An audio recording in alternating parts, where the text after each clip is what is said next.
The AI-powered mom economy tech giants are ignoring the laptop screen glowed in the darkened kitchen. 3:15 in the morning, the only hour that belonged entirely to her. She'd been staring at the same AI prompt for 20 minutes, wondering if this quiet rebellion would change anything at all. She wasn't chasing venture capital or Silicon Valley dreams. She was chasing something simpler and somehow harder, the ability to contribute without leaving, to build without abandoning the life she'd already chosen.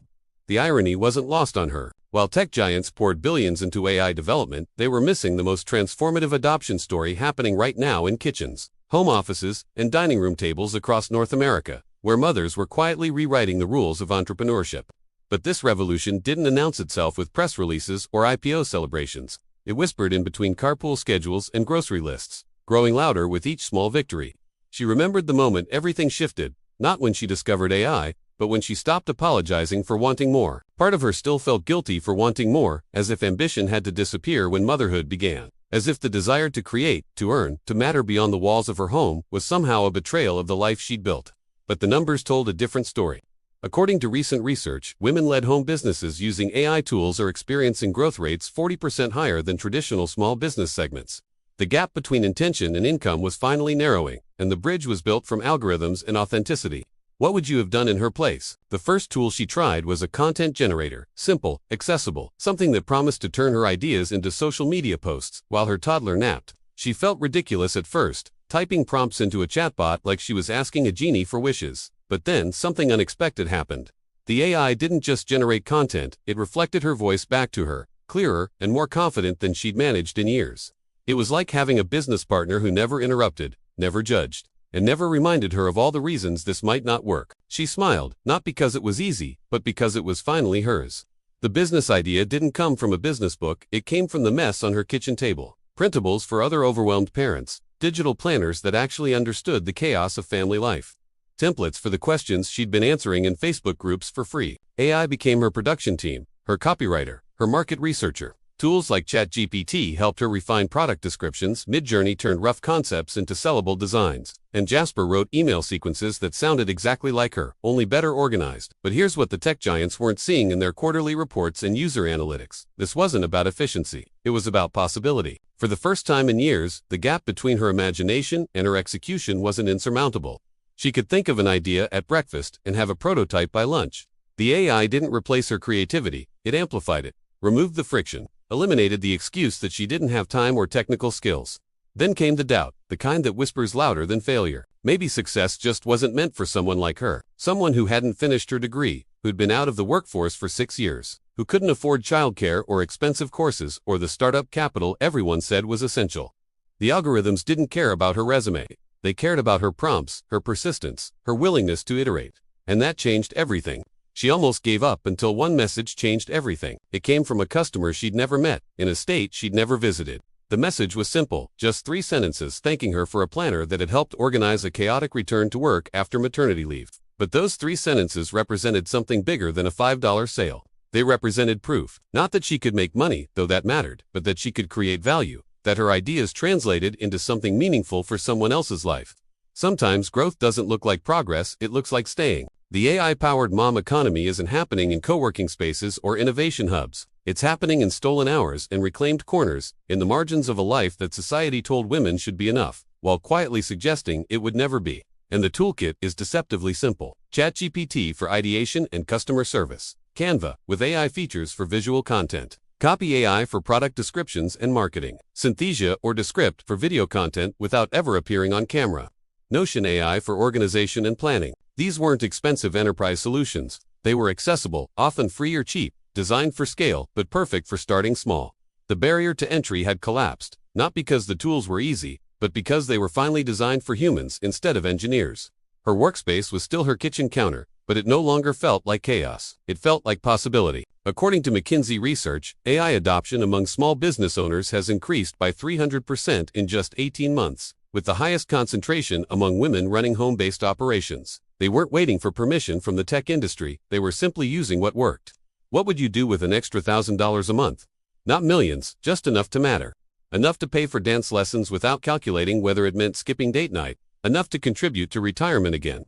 Enough to feel like a full person instead of just a caregiver. That's what AI made possible. Not transformation, but contribution. Not empire building, but dignity.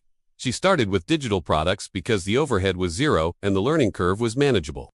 Etsy listings optimized by AI-generated SEO keywords. Printable planners refined through ChatGPT conversations. Social media content that AI helped her batch create in a single focused hour instead of 15 scattered minutes throughout the day. Then she expanded. Virtual assistants powered by AI scheduling tools. Content creation for small businesses who needed help but couldn't afford agencies. Consultation calls about the exact path she'd walked, helping other mothers navigate the same transformation. But the guilt never fully disappeared. It just learned to coexist with ambition. There were still moments when she closed the laptop mid-sentence because someone needed her.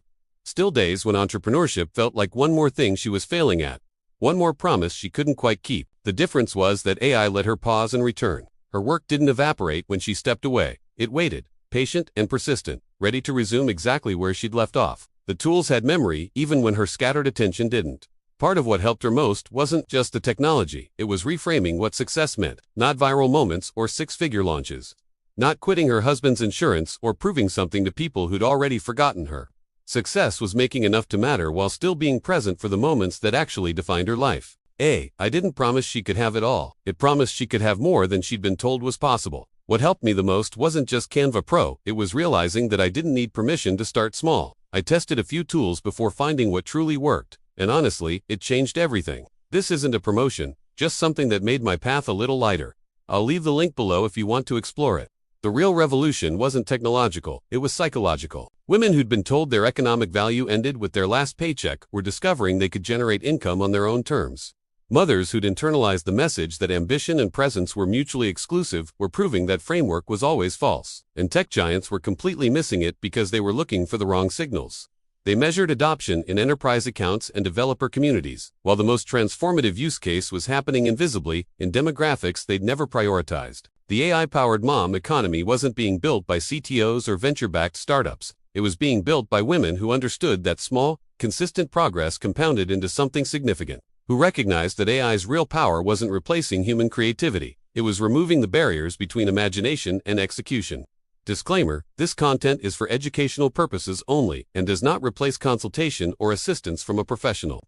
Always consult a qualified professional for any questions related to finance, business, or investments. She thought about the version of herself from a year ago, exhausted, invisible, convinced her best contributions were behind her. That woman would barely recognize the one sitting at this kitchen counter now, reviewing sales analytics at midnight not out of desperation but curiosity. The business wasn't huge. It probably never would be.